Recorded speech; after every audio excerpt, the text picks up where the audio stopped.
Hello everyone, this is the lecture 2 और आज हम लोग डिस्कस करने जा रहे हैं रिंग और डिस्क पर। जी हाँ। इसके पहले मैंने आपको पॉइंट मास, एक्सटेंडेड मास, इन दो चीज़ों के बारे में एक्सप्लेन कर दिया था, बेसिक इन्फॉर्मेशन दे दी थी मैंने। साथ ही साथ रॉड पर पूरा मोमेंट ऑफ इनर्शिया डिस्कस हो चुका है। अब अगली बारी है हमारी रिंग और डिस्क की। ठीक है, तो आज हमारा जो मेन रहेगा टॉपिक वो रिंग और डिस्क रहेगा। और अगर लेक्चर बहुत लेंदी नहीं होता है तो मैं सिलेंडर भी आज कवर करने की कोशिश करूंगा। ठीक है, तो बिना टाइम को लॉस किए हम लोग बढ़ते हैं आगे और फटाफट से आप चलिए। ये सारी चीजें हो चुकी थी, मैं आगे आपको स्लाइड पे लेके जाता हूँ। कहाँ गया? हाँ, ये रहा रिंग। चल, रिंग की बात करें तो पहले तो आप ये समझो कि रिंग होता क्या है। देखो, जब भी रिंग वर्ड आता है तो हम समझ जाएंगे कि हमारे पास जो मास डिस्ट्रीब्यूशन होगा वो कुछ इस तरीके का होगा कि सारे मास किसी एक सर्टेन पॉइंट से एक सर्टेन डिस्टेंस पर आपके सिचुएटेड होंगे। अगर ये मास यूनिफॉर्मली डिस्ट्रीब्यूटेड है, कैसा डिस्ट्रीब्यूटेड है? यूनिफॉर्मली डिस्ट्रीब्यूटेड है। ठीक है, तो आप कोई भी सेक्शन ले लो इस रिंग के ऊपर, हर एक dx के लिए आपका जो dm होगा वो सेम होगा। ठीक है, तो अगर हम लोग ये सिचुएशन देखें, इसमें आपको एक डिस्क दिख रहा होगा। अगर ध्यान से देखो तो ये डिस्क कुछ इस तरीके से अरेंज्ड है। ठीक है, let's say this is a table, this is a table. Okay, अगर हम इस टेबल के ऊपर इस रिंग को रख दें तो कुछ इस तरीके का हमें अरेंजमेंट देखने को मिलता है। करेक्ट है? तो ये रिंग का आपका क्या हो गया? प्लेन हो गया। इस प्लेन में आपका रिंग रखा हुआ है और उसका रेडियस r है। क्योंकि ये यूनिफॉर्मली मास डिस्ट्रीब्यूशन है तो इसका जो सेंटर ऑफ मास होगा वो उसके सेंटर पे होगा। राइट, तो जो एक्सिस है ए बी वो इस सेंटर ऑफ मास से पास कर रही है। Now we have to find moment of inertia about the centre of mass. हमें रिंग के सेंटर ऑफ मास के अबाउट मोमेंट ऑफ इनर्शिया चाहिए। बहुत देखो आसान है, बहुत ज्यादा इजी है ये टॉपिक। क्यों? क्योंकि देखो, फंडा क्या होता है, हमें पता है कि ये एक एक्सटेंडेड बॉडी है, पॉइंट मास तो है नहीं। तो हम कोई एक छोटा सा पॉइंट मास ले लेंगे जो कि dx लेंथ का होगा। राइट, और इसका मास कितना होगा? dm। अब डीएम मास हमारे पास है। अगर हमें मोमेंट ऑफ इनर्शिया चाहिए तो हम क्या करेंगे? इंटीग्रल डीएम इंटू डीएम का इस एक्सिस से perpendicular distance is R square. Perpendicular distance is R और उसका स्क्वायर। ध्यान दो, अगर तो R is constant for every dm. क्योंकि आर कांस्टेंट है तो हम आर स्क्वायर को इंटीग्रेशन के बाहर कर देते हैं और इंटीग्रेट होगा डीएम। ठीक है, अब ध्यान दो, अगर डीएम हम इस तरीके के कोई और भी एलिमेंट ले लें, ये डीएम हो गया, उसके बगल में हम ये डीएम ले लें, फिर इतना ही डीएम ले लें, फिर इतना ही डीएम ले लें, मतलब इस तरीके से सारे डीएम को हम अगर ऐड करते चले जाएं और या ओवरऑल कहा जाए इंटीग्रेट कर दें, तो हमें क्या मिलेगा? टोटल मास एम ही तो मिलेगा। डीएम का इंटीग्रेशन और क्या ही हो जाएगा, है ना? क्योंकि कोई फंक्शन तो है नहीं ये किसी लेंथ का या किसी और वेरिएबल का। तो डीएम का इंटीग्रेशन एम और ये आर स्क्वायर बाहर है। तो मोमेंट ऑफ इनर्शिया सीधा और सीधा हो गया एम आर स्क्वायर। बहुत आसान था। So now the moment of inertia of ring about its centre of mass axis is nothing but M are square. बहुत सिंपल था। ठीक है, चलिए आगे बढ़ते हैं। देखिए, अब हमारे पास एक सेमी रिंग है। ओके, इस रिंग में इतना जो पार्ट है इसका, यही पार्ट इसका क्या है? आपका एम मास का है। ओके, इसको अब हमें क्या करना है? इस पी पॉइंट के अबाउट जो एक्सिस पास कर रही है, पहले तो मैं आपको समझाऊं। अगेन मैं एक टेबल बनाता हूं। देखो, मैं तुमको 3D डायग्राम समझाने की कोशिश कर रहा हूं। ठीक है, इस तरीके से मैंने एक टेबल ड्रॉ कर दिया। अब ये जो रिंग है ना, ये रिंग सपोज करो कि ऐसे होना चाहिए था। ये रिंग, इसको हमने ऐसे काट दिया तो ये जो ये वाला पार्ट बचा, सिर्फ इतना पार्ट रखा हुआ है। तो एक्सिस कहां से पास कर रही है? एक्सिस अभी भी इसके सेंटर से पास कर रही है। हाँ, now P is not centre of mass. Obvious है, सेंटर ऑफ मास जब हम लोग पढ़ेंगे तो ज्यादा क्लियर हो जाएगा ये सब चीजें कि P पॉइंट इसका सेंटर ऑफ मास नहीं है। अगर ये एक पूरी रिंग होती तब सेंटर ऑफ मास सेंटर पे होता। अब इसका सेंटर ऑफ मास जो होगा वो यहाँ कहीं होगा। ठीक है, और यहाँ कहीं का जो डिस्टेंस होता है, ये सब मैं आपको सेंटर ऑफ मास में प्रूव कर दूंगा। ये जो डिस्टेंस होता है this is 2r upon pi. ये सब मैं आपको प्रूव करके दे दूंगा ताकि आपको और अच्छे से समझ में आए। फिलहाल के लिए आप याद कर सकते हैं। Now we have to find the moment of inertia of this semicircle about the axis passing through plane, passing through center passing through centre and perpendicular to this plane, perpendicular to this plane. तो वही मैं बोल रहा हूं कि अगर मैं इतना पार्ट इरेज कर दूं, ठीक है, तो क्या मिलेगा हमें? तो हमें जो पार्ट मिलेगा सेमी सर्कल का वो ये मिलेगा। ओके, ये सेमी सर्कल है हमारा, जो कि इस टेबल के प्लेन में रखा है, और जो एक्सिस है वो इस प्लेन के परपेंडिकुलर है, राइट? ये ऐसे एक्सिस बनी हुई है। तो ये 3D हो गया। जब हम इसको ऊपर से देखते हैं, हम अगर उसका टॉप व्यू देख रहे हैं, तो ये टॉप व्यू हमें कैसा दिखेगा? हमें ये सर्कल इस तरीके से सेमी सर्कल दिखेगा, और एक्सिस यहां से पास कर रही है और प्लेन के परपेंडिकुलर जा रही है। प्लेन का परपेंडिकुलर आप समझते हो, ठीक है? चल, अब हमें मोमेंट ऑफ इनर्शिया चाहिए। फिर से हम क्या करेंगे? किसी डिस्टेंस पे जाके एक छोटा सा एलिमेंट डीएम ले लेंगे, है ना? और अगर हमें मोमेंट ऑफ इनर्शिया कैलकुलेट करना है तो हमें इंटीग्रेट करना होगा डीएम इंटू डीएम का एक्सिस से distance, perpendicular shortest distance r, उसका स्क्वायर। अगेन मैं आपको अगर बताऊं तो आर स्क्वायर कांस्टेंट है, इंटीग्रेशन ऑफ डीएम, और डीएम को इंटीग्रेट करने पर क्या आएगा? एम, क्योंकि ये सेमी सर्कल का मास भी कितना है? एम। यहां कंफ्यूज मत कीजिएगा कि सेमी सर्कल का मास m/2 है। एक्चुअली जितना भी पार्ट इसमें है उतना का मास m माना है। अगर पूरे सर्कल का मास m होता तो ऑब्वियस है इतने का मास m/2 हो जाता। मैंने m ही माना है, ठीक है? तो again this is m are square, है ना? तो रिंग का जो मोमेंट ऑफ इनर्शिया होता है वो काफी इजी होता है। अब अगला सिचुएशन अगर आप देखो तो ये रिंग का एक छोटा सा पार्ट है, ठीक है? और ये पार्ट जो है यहां से ए से लेकर बी तक, ये जितना भी पार्ट है वो थीटा एंगल बना रहा है at centre. Again we have to find the moment of inertia about point P. Again P is not the centre of mass, इसका सेंटर ऑफ मास कहीं ऊपर होगा, यहां कहीं होगा सेंटर ऑफ मास इसका, ठीक है? और वो सेंटर ऑफ मास कितना होगा ये जब मैं आपको प्रूव कराऊंगा तब आपके इसके पूरी डेरिवेशन बताऊंगा, ठीक है? अभी ये अगेन प्लेन जो होगा आपका वो perpendicular to this, sorry axis जो होगा वो परपेंडिकुलर टू दिस प्लेन होगा। फिर से मैं थोड़ा सा इसको जल्दी से इलेबोरेट कर दूं। ये प्लेन है हमारा, इसमें ये छोटा सा आर्क रखा हुआ है जिसका सेंटर ये है ना? तो एक्सिस जो है वो ऐसे पास कर, एक्सिस ऐसे पास कर रही है, ये हो गया इसका परपेंडिकुलर एक्सिस। इसके अबाउट ये वाला पार्ट जो है ये घूम रहा है, इसके अबाउट ऐसे घूम रहा है, ठीक है? तो इसका moment of inertia again DM ले लो यहां, है ना? बहुत इजी है। और ये डीएम आपका इंटीग्रेट हो के क्या बन जाएगा? एम बन जाएगा।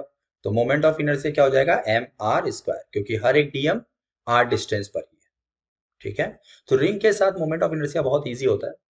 जो कॉन्सेप्चुअल है, जो थोड़ा सा आपको समझने के लिए है, वो है डिस्क। जब हम डिस्क की बात करते हैं तो दिस इज द डिस्क, ठीक है? और ये भी इसके सेंटर ऑफ मास, डिस्क क्योंकि यूनिफॉर्म डिस्ट्रीब्यूशन है ना, और यूनिफॉर्म डिस्ट्रीब्यूशन होने की वजह से ये जो इसका सेंटर है यही इसका सेंटर ऑफ मास है। रेडियस आर गिवन है, हमें अबाउट ए बी क्या बताना है? इसका मोमेंट ऑफ इनर्शिया बताना है, ठीक है? देखो डिस्क जो होगा, डिस्क का मोमेंट ऑफ इनर्शिया थोड़ा समझना पड़ेगा। डिस्क के मोमेंट ऑफ इनर्शिया को निकालने के लिए हमें पहले तो इसका ये वाला व्यू देखने की जरूरत है। कौन सा व्यू? अपर व्यू ना, टॉप पॉइंट से जो हम इसका व्यू देख रहे हैं, यहां से हम बैठ के जब इसको देख रहे हैं, ठीक है, तो ये हमें इस तरीके से दिख रहा है। अब ये इसका सेंटर है, ओके, या सेंटर ऑफ मास बोल दो। अच्छा, हमने क्या किया, इसमें x पर जाकर dx थिकनेस की एक रिंग ले लिया। मैं आपको यहां पे बता दूं कि जो एलिमेंट होता है हमें एक मास एलिमेंट लेने की जरूरत है। जैसे हमने रॉड में एक डीएम मास लिया था, हमें डिस्क में जब डीएम मास लेना होगा तो हमें क्या लेना होगा? मास एलिमेंट, यहां पर रिंग। डिस्क का जो मास एलिमेंट होता है वो क्या होता है? रिंग होता है, ओके? रिंग का जो मास आएगा वो डीएम होगा, ओके?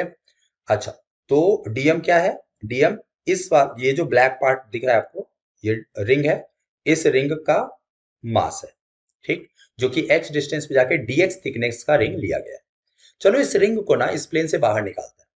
निकल गया बाहर, ठीक है? ये ऊपर वाला पार्ट इरेज कर देते हैं, ये हटा दें, ये तो समझ चुके हैं, ओके? तो हमने क्या किया, इस रिंग को बाहर निकाला जो कि x रेडियस का है, dx थिकनेस है। अब पहले तुमको को एक और बात जानने की जरूरत है, ठीक है? यहां यहां लिख देता हूं। जब मैं रॉड सॉल्व करा रहा था, रॉड में लीनियर मास डेंसिटी आती है। क्यों? क्योंकि रॉड में जो मास का डिस्ट्रीब्यूशन होता है वो सिर्फ और सिर्फ लेंथ के अबाउट होता है। रॉड एक ऐसी बॉडी को बोलते हैं जिसमें सिर्फ और सिर्फ एक ही डायमेंशन हो, एक ही आपका लेंथ हो, विथ और हाइट नाम की चीज नहीं होती। लेकिन जब हम बात करते हैं डिस्क की, ओके, रिंग की बात करें तो रिंग में भी लीनियर मास डेंसिटी लैम्डा होता है, क्योंकि रिंग में भी जो मास है वो सिर्फ और सिर्फ सरकमफ्रेंस पर है, वो भी एक लीनियरली मास जो है वो लीनियरली डिस्ट्रीब्यूटेड है। लेकिन डिस्क जो है बच्चा, वो 2D बॉडी है, और डिस्क में लीनियर मास डेंसिटी नहीं आता, डिस्क में सरफेस मास डेंसिटी आता है। क्या आता है? Surface mass density. जैसे linear mass density lambda is equal to क्या होता था? Mass upon length. वैसे ही surface mass density sigma is equal to होता है मास अपॉन एरिया। ओके, ये आपको याद होना चाहिए। तो यहां से मास निकालेंगे तो हमें क्या मिलेगा? Sigma into area. इसी को, इसी बात की हेल्प लेकर हम डीएम लिख सकते हैं, तो dm is equal to sigma, sigma तो आपका यूनिफॉर्म है, वो तो डेंसिटी है ना। एरिया क्या हो जाएगा? छोटा सा एरिया डी। ठीक, अब ये जो एरिया डीए है वो किसका एरिया है बेटा? वो इस डिस्क का एरिया है, सॉरी इस रिंग का एरिया है। पूरे डिस्क में से ये जो रिंग हमने एलिमेंट लिया, यही रिंग का तो मास डीएम है ना, तो इस डीएम का हम लोग क्या लिख देंगे? Sigma into DA. डीए किसका? इस रिंग का। अब रिंग का एरिया जब हम लिखेंगे तो इस तरीके से नहीं लिखना है ना। अगर हम इस तरीके से लिखेंगे तो हम वेरिएबल टर्म्स को इग्नोर कर देंगे, वेरिएबल टर्म्स हम नहीं ला पाएंगे। तो हम क्या करेंगे? इसको, इस डिस्क को यहां से ऐसे कट करेंगे। ओके, इस पार्ट से इस डिस्क को क्या कर दीजिए? आप कट कर दीजिए, है ना। जैसे ही हमने इसको कट किया और कट करके फैला दिया तो ये कुछ इस तरीके का दिखेगा, होगा कि नहीं? एक रेक्टेंगल बन जाएगा ना। इसको इस पॉइंट से कट करके आप क्या कर दो? फैला दो। अब ध्यान दो, ये जो पूरी लेंथ थी इसकी, जो सरकमफ्रेंस था, वो कितना था? 2πx, जो कि अब बन गया है लेंथ। और इसकी जो थिकनेस थी dx, वो बन गया है विड्थ। इसका एरिया अगर हम निकालें तो ये है एरिया ऑफ एलिमेंट। एलिमेंट हमारा रिंग था ना, उसी का तो एरिया निकाल रहे हैं। और एलिमेंट का एरिया होता है डीए, और डीए का एरिया हो जाएगा 2πx dx, length into width. ये हमें एरिया मिल गया। तो डीएम इज इक्वल टू क्या हो जाएगा? सिग्मा इंटू में 2πx dx। तो आधी जंग हम लोग जीत चुके हैं। ठीक है, चलो नेक्स्ट स्लाइड पे ले चलता हूं आपको।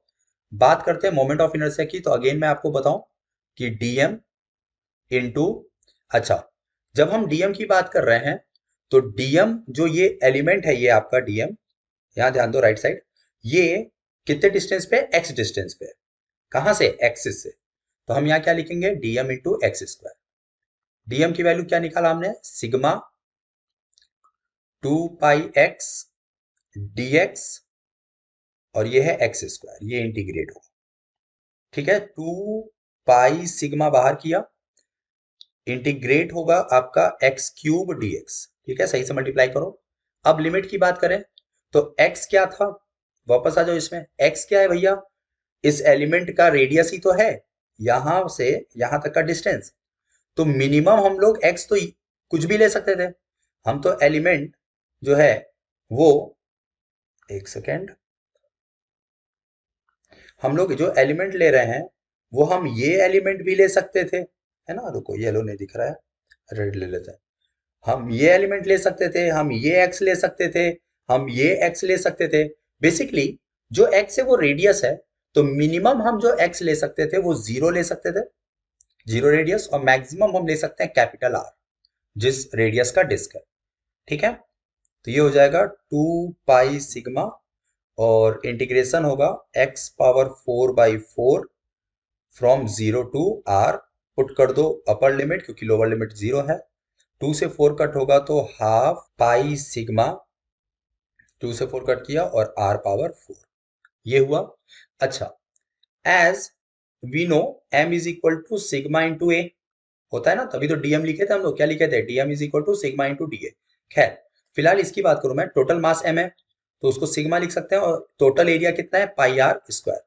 तो अगर ध्यान दो कि sigma into pi r square, यहाँ देखो, सिग्मा इंटू पाई और इसमें से आर स्क्वायर निकाल दो। अगर हम इतना टर्म यूज करें, हमें क्या मिलेगा? Half sigma into pi r square, r square. Correct है। तो ये जो बचा, ये जो टर्म है आपका sigma into pi r square, इसको एम बोल दिया। तो मोमेंट ऑफ इनर्शिया क्या हो गया, 1/2 mr²। ठीक है, तो एक डिस्क का मोमेंट ऑफ इनर्शिया क्या होता है, हाफ mr²। क्लियर है, बहुत सिंपल था, है ना। अच्छे से इसके डेरिवेशन को समझ लो। ठीक है, जब भी कोई डिस्क होगा तो उसका जो मास एलिमेंट होगा वो रिंग होगा, और रिंग रिंग रिंग रिंग हम अगर मिलाते जाएं, ये एक थिकनेस की रिंग, ये एक रिंग, ये एक रिंग, इस तरीके से रिंग मिलाते जाएंगे तो डिस्क बन जाएगा। ठीक है, रिंग क्योंकि एक आपका लेंथ है, तो हमें उसको कुछ इस तरीके से अरेंज करना होगा ताकि हम उसका एरिया रेक्टेंगल के टर्म में लिख सकें। ओके, चलो नेक्स्ट केस डिस्क में आते हैं, तो इस तरह का हमें अरेंजमेंट देखने को मिल रहा है। अगर हमें इसका मोमेंट ऑफ इनर्शिया निकालना है तो मैं पहले ही तुमको आंसर बता देता हूँ। देखो, जैसे हमने रिंग में किया था कि हमने रिंग का एक पार्ट ले लिया, अगर टोटल मास m ही है तो उसका आंसर सेम आया था, तो उसी तरीके से इसका भी आंसर क्या होगा, हाफ mr² सेम होगा। बट फिर से मैं याद दिलाऊं कि आप जो एग्जाम की प्रिपरेशन कर रहे हो उसमें डिस्क्रिप्टिव क्वेश्चंस भी आ सकते हैं, और इस तरह का एक अरेंजमेंट गिवन हो सकता है कि किसी थीटा एंगल का एक सेक्टर गिवन है आपके पास, एक डिस्क का पार्ट गिवन है, and you have to find the moment of inertia about point P, where P is the centre of this part and perpendicular to this plane, है ना, plane के perpendicular है, इस बात को ध्यान रखना। ओके, तो इसका डेरिवेशन क्या होगा।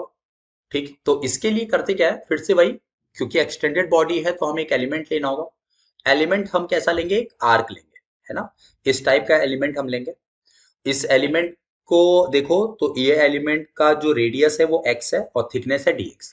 इसको बाहर निकालते हैं, तो ये बाहर आ चुका है। ओके, देखो, x इसका रेडियस है, ये इसका सेंटर हो गया, है ना, और यही p पॉइंट है, और dx थिकनेस है। फिर से वही बात, इस आर्क को हमें क्या करना होगा, एक्सटेंड करना होगा। अब मैं आपको बता दूं कि भैया जो आर्क लेंथ होता है, देखो बहुत छोटी छोटी चीजें हैं जो आपको याद होनी चाहिए। Arc length is equal to होता है रेडियस इनटू एंगल, है ना।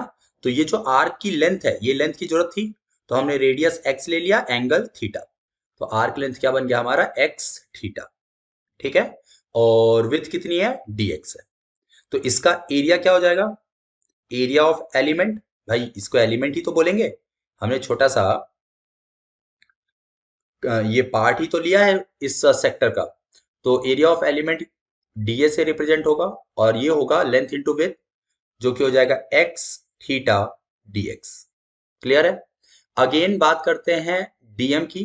dm इज क्या, dm is the mass of this element, है ना, तो ये होता है सिग्मा इंटू डी। करेक्ट है, तो सिग्मा को सिग्मा रहने देते हैं, और डीए हमने कितना निकाला, x थीटा dx। चाहो तो सिग्मा को यही कन्वर्ट कर सकते हो, सिग्मा को हम वापस यही लिख सकते हैं, तो वो हो जाएगा total mass upon total area A x theta dx। अब देखो टोटल एरिया कितना होगा, अगर पूरा डिस्क होता तो एरिया पाई आर स्क्वायर होता, है ना। तो किसी भी सेक्टर का अगर हमें एरिया निकालना हो, एरिया ऑफ सेक्टर, तो तरीका क्या होता है, तरीका होता है थीटा अपॉन 2 पाई इंटू में total area pi r square, ये होता है। ओके, तो थीटा एंगल है, तो यहां से अगर निकालेंगे पाई से पाई कैंसिल होगा, हो जाएगा half r square theta. This is the area of theta angle, समझ पा रहे हो। यही थीटा एंगल पाई रख दो तो हमें सेमी डिस्क मिल जाएगा, पाई आर स्क्वायर बाई 2। ओके, यही है 2 पाई रख दो तो 2 से 2 कट जाएगा, पाई आर स्क्वायर डिस्क मिल जाएगा। ओके, तो यहाँ पे रख देते हैं m। एरिया क्या है सेक्टर का, half r square theta x theta dx, theta theta cancel, तो हमें मिला 2m, 2 ऊपर चला गया, x dx upon 2mx dx, theta cancel हो गया upon r square. This is the value of dm। मैंने पहले ही सॉल्व कर दिया dm को ताकि बाद में सॉल्व ना करना पड़े। अब हमारा क्या तरीका है भाई, आई निकालने का तरीका तो हमें पता ही है, क्या करेंगे, इंटीग्रल dm, और dm कितने दूर पर है, x दूर डिस्टेंस पर है, तो एक्स स्क्वायर कहां से, 0 से लेकर r तक। ठीक, integral 2m x dx upon r square x square, एक बार चेक कर लेते हैं, 2m x dx upon r square, हाँ सही है, कहां से कहां तक, 0 टू r। तो 2m अपॉन आर स्क्वायर क्या है, कांस्टेंट, x और एक्स स्क्वायर और x बन जाएगा x क्यूब का होगा x power 4/4, from 0 to r। So 2m upon r square, upper limit लगा दो क्योंकि लोअर लिमिट तो 0 ही है, तो x की जगह r रखेंगे तो r power 4/4, that is again half m are square. आप सिग्मा के टर्म में भी कैलकुलेट कर सकते थे, तो लास्ट में वही फिर से जैसे हमने पीछे वाले डिस्क में कन्वर्ट किया सिग्मा को मास में, फिर से कन्वर्ट कर लेते और हमें आंसर मिल जाएगा। सिंपल है, हाफ एम आर स्क्वायर। तो आपको अगर याद रहेगा ना ये सब चीजें, तो आप बहुत ही इजी वे में ये सब चीजों को डिराइव कर सकते हो और एग्जाम में बहुत ही आराम से आपको मार्क्स मिल जाएंगे। चलिए, तो अब हम लोग बात कर लेते हैं सिलेंडर पर। एक हॉलो सिलेंडर के लिए अगर आपसे मोमेंट ऑफ इनर्शिया पूछेगा तो कैसे हम लोग कर सकते हैं। मास हमने क्या माना, m। इसका जो क्रॉस सेक्शनल रेडियस है वो r है। लेंथ की हमें जरूरत है नहीं, पूरा जो मास है वो m। ठीक है, हॉलो है, अंदर से खाली है। देखो, आपको सिलेंडर के लिए अगर कभी पूछे कि मोमेंट ऑफ इनर्शिया क्या होता है, एक तो मैं आपको बताऊं कि इसका डेरिवेशन बहुत ही कम पूछेगा, अगर पूछेगा भी एग्जाम में तो। अगर पूछेगा तो सीधा सीधा इस पे क्वेश्चन आएंगे। ठीक है, अगर मान लो पूछता भी है तो आपको करना क्या है, आपको एक स्टेटमेंट मेंशन करना है कि a hollow cylinder is nothing but has the same behaviour, या ये एक इसी तरीके से बिहेव करेगा जैसा कि एक थिक रिंग करता है ना। जैसा बिहेवियर एक थिक रिंग का है वैसा ही बिहेवियर क्या होगा आपका हॉलो सिलेंडर का होगा। अगर आप इस डायग्राम को देखो तो इसमें मैंने किया क्या है, इसके लेंथ को बहुत ही कम कर दिया है, लेकिन मास तो उतना ही है, रेडियस उतना ही है, आर है। ठीक है, बस मैंने क्या किया, लेंथ कम कर दिया। अब now we have to find the moment of inertia about this axis. ये जो कि इसके कहां से जा रही है, सेंटर पॉइंट से होके जा रही है। ठीक है, ये इसकी ओन एक्सिस बोली जाती है और इसका सेंटर ऑफ मास भी इसी एक्सिस पर होता है अगर आपका जो सिलेंडर है वो यूनिफॉर्म हो तो, और ये होता है यहां पर मिड में। ठीक है, तो एक ऐसी एक्सिस जो कि इसके सेंटर ऑफ मास से होके जाएगी और इसके क्या होगी, अपने अलोंग, क्या बोल सकते हैं इसको, कि इस सिलेंडर की खुद की एक्सिस, ओके, उसी के अबाउट हमें मोमेंट ऑफ इनर्शिया निकालना है। तो हमने रिंग का मोमेंट ऑफ इनर्शिया क्या निकाला था, हमने रिंग का मोमेंट ऑफ इनर्शिया निकाला था एम आर स्क्वायर। तो अगर एक सिलेंडर को, हॉलो सिलेंडर को हम यही मान ले कि ये एक रिंग की तरह बिहेव करेगा, तो इसका भी मोमेंट ऑफ इनर्शिया क्या होगा, एम आर स्क्वायर। तो इसमें आपको कुछ भी अलग से करने की जरूरत नहीं है, आप बस ये स्टेटमेंट को वहां पर मेंशन कीजिए कि एक हॉलो सिलेंडर एक रिंग की तरह बिहेव करेगा और उसके बाद रिंग का डेरिवेशन कर दीजिए।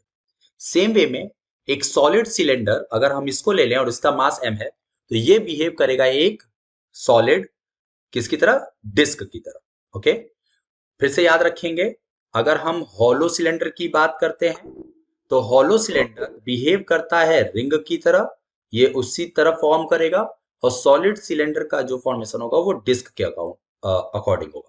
ठीक है ना, तो इसको अगर हम डिस्क मान लें तो इसका मोमेंट ऑफ इनर्शिया क्या हो जाएगा, किस एक्सिस के अबाउट, फिर से वही बात, the axis passing through its own है, और या कह सकते हो passing through it's centre of mass.